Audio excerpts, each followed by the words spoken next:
Subhanalladzi sakhkhara lana hadza wa ma kunna lahu muqrinin wa inna ila rabbina lamunqalibun. Kota Mekah Al-Mukarramah. Saya selalu menyampaikan alasan apa urgensi, kenapa menjadi penting kita melakukan tapak tilas jejak sirah. Kenapa program-program seperti ini menjadi penting? Alasan pertama adalah kita ingin mengetahui titik-titik sejarah itu dari jarak yang lebih dekat. Seringkali kami menyebutnya belajar sirah langsung di TKP. Kalau selama ini mungkin kita membaca dari buku, mendengarkan ceramah. Apa Pak? Bapak Ibu sekalian, saat ini kita berada di Masjid Namirah. Masjid apa? Namirah. Masjid Namirah. Masjid Namirah ini adalah masjid tempat dikumandangkannya atau dibacakannya khutbah Arafah. Di setiap tahunnya khutbah Arafah, selain yang ada di tenda-tenda setiap kloter, pusatnya itu adalah di sini. Jadi sebenarnya kalaupun tidak ada khutbah di tenda-tenda itu, sejak beberapa tahun terakhir khutbah Arafah sudah bisa diakses dengan bahasa Indonesia, bahasa Inggris dan lain sebagainya. Bahkan tahun ini sudah diterjemahkan ke 50 bahasa live. Dari sini dibacakan oleh khatib. Pada tahun ini adalah Syekh Ali Al-Huzaifi, salah seorang imam dan khatib di Masjid Nabawi. Apa sejarahnya Masjid Namirah ini? Masjid Namirah ini merupakan kawasan yang mana disinilah dahulu Rasulullah Shallallahu Alaihi Wasallam membacakan khutbah Arafah, menyampaikan khutbah Arafah, khutbah Haji Wada. Di sebuah lembah di depan kita itu bernama Wadi Uronah. Wadi Uronah itu belum masuk kawasan Arafah. Belum masuk kawasan Arafah. Sehingga Rasulullah SAW khutbahnya itu di luar Arafah. Nanti setelah kemudian beliau selesai khutbah dan sholat, baru kemudian beliau masuk. Menandakan setelah sholat itulah waktu untuk wukuf di Arafah. Sehingga sampai saat ini masjid ini unik. Anda lihat pelang berwarna kuning itu, tulisannya Nihayatu Arafat, batas akhir wilayah Arafah. Membelah masjid ini. Jadi saf 1, 2, 3 sampai beberapa saf di depan itu tidak masuk wilayah Arafah. Begitulah otentik dan orisinilnya sejarah kita.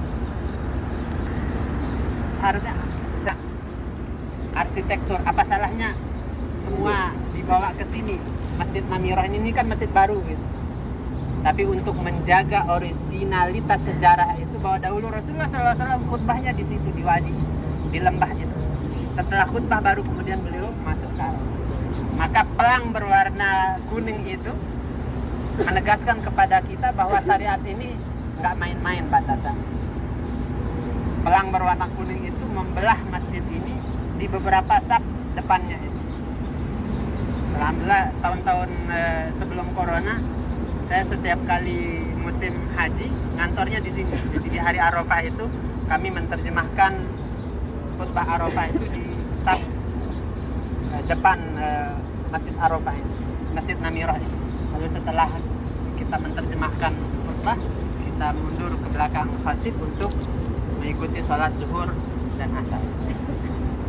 Bapak Ibu sekalian, mungkin Allah Subhanahu Wa Taala saat Haji Wada itu Rasulullah Sallallahu Alaihi Wasallam bertemu dengan kaum muslimin dalam jumlah yang paling besar dalam kehidupan beliau. Tidak kurang dari 100.000 orang ikut serta dalam rombongan Haji Wada itu. Haji yang pertama kali dilakukan oleh Nabi Sallallahu Alaihi Wasallam dan yang yang terakhir kali dilakukan oleh beliau di dalam Islam. Maka kemudian ketika Rasulullah Shallallahu Alaihi Wasallam menyampaikan khutbah itu, baginda memulainya dengan satu kalimat yang teramat berat dirasa di hati para sahabat. Rasulullah Shallallahu Alaihi Wasallam memulai khutbahnya dengan mengatakan, Ayyuhan nas, wahai sekalian manusia, isma'u, dengarlah baik-baik apa yang akan aku sampaikan. La'alli la alqakum ba'da amin hadza.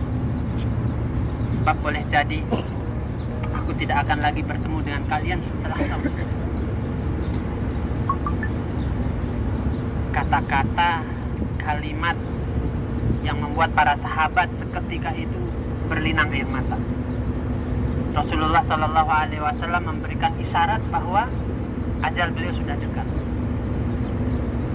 Wahai sekalian manusia, dengarlah baik-baik apa yang aku akan sampaikan di tempat ini. Sebab boleh jadi ini adalah haji yang terakhir. Boleh jadi tahun depan aku tidak bisa lagi berhaji bersama kalian. Maka Rasulullah Shallallahu Alaihi Wasallam kemudian menyampaikan pesan-pesan yang begitu dalam, yang begitu besar maknanya, yang kemudian menjadi wasiat beliau di padang Arafah. Rasulullah Shallallahu Alaihi Wasallam menegaskan, Inna a'malakum wa a'radakum alaikum haram, inna dima'akum wa amwalakum wa a'radakum alaikum haramun kahurmat yaumikum hadha fi syahrikum hadha wa fi baladikum hadha. Sesungguhnya darah kalian, harta-harta kalian, dan kehormatan kalian itu haram, suci, terjaga, gak boleh sembarang diusik. Seperti sucinya hari ini, sucinya bulan ini, dan sucinya negeri kalian ini. Rasulullah Shallallahu Alaihi Wasallam menyampaikan pesan yang kalau betul-betul didengar oleh telinga yang sadar, diterima oleh hati yang hidup, maka nggak mungkin ada orang yang akan mengatakan bahwa Muhammad Shallallahu Alaihi Wasallam itu seorang yang ekstrim. Beliau menegaskan di akhir usia beliau pesan-pesan yang paling penting, dan di antara pesan-pesan yang paling penting itu selain tentang tauhid, selain tentang mengesahkan Allah Subhanahu Wa Taala dalam segala ibadah, adalah tentang hubungan kita sesama manusia, bahwa nggak boleh sembarangan kita menumpahkan darah orang lain. Gak boleh sembarangan kita merampas hak harta orang lain. Gak boleh sembarangan kita mencederai kehormatan dan harga diri orang lain. Dan inilah Islam.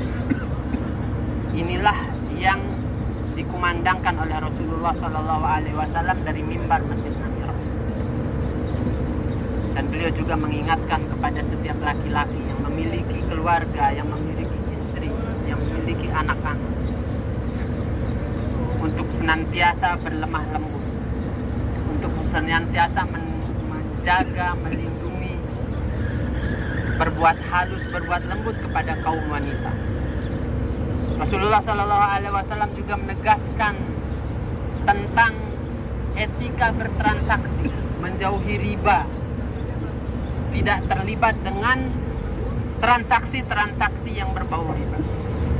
Yang disampaikan oleh Rasulullah Sallallahu Alaihi Wasallam dalam mimbar ini, yang kemudian menjadi pegangan kaum muslimin untuk kemudian melanjutkan risalah Rasulullah Sallallahu Alaihi Wasallam dari generasi ke generasi. Inilah Masjid Namirah, masjid tempat dikumandangkannya Haji Wada, khutbah Haji Wada, khutbah Arafah oleh Rasulullah Shallallahu Alaihi Wasallam, tepatnya di Wadi Namirah, Wadi Urana atau Lembah Urana yang berada setelah Arafah, yang berada setelah batas wilayah Arafah. Rasulullah Shallallahu Alaihi Wasallam berkhutbah di sana, dibuatkan tenda, dibuatkan mimbar oleh para sahabat. Lalu kemudian setelah berkhutbah, setelah beliau sholat, beliau kemudian wukuf di dalam Arafah dan beliau menegaskan waqaftu hahuna wal Arafah kulluha mauqif. Aku wukuf di tempat aku berdiri ini, dan Arafah semuanya adalah tempat wukuf. Jadi tidak ada yang spesial, tidak harus naik ke atas gunung, tidak harus kemudian berada di bawah kaki gunung, tidak. Kata Nabi Sallallahu Alaihi Wasallam, di sini aku wukuf dan semua Arafah adalah tempat wukuf. Yang bisa di tenda, berdoa di tenda. Yang bisa di luar, bisa di luar. Yang bisa berdiri, bisa berdiri. Yang bisa di atas kendaraannya, di atas kendaraan. Dan itulah indahnya Islam. Dari Masjid Namirah kita akan lanjutkan mengeksplor Jabal Rahmah, tempat Rasulullah Sallallahu Alaihi Wasallam wukuf dan para sahabat. Dan di situ kita akan lanjutkan cerita kita tentang Arafah. Barakallahu fikum. Assalamualaikum warahmatullahi wabarakatuh.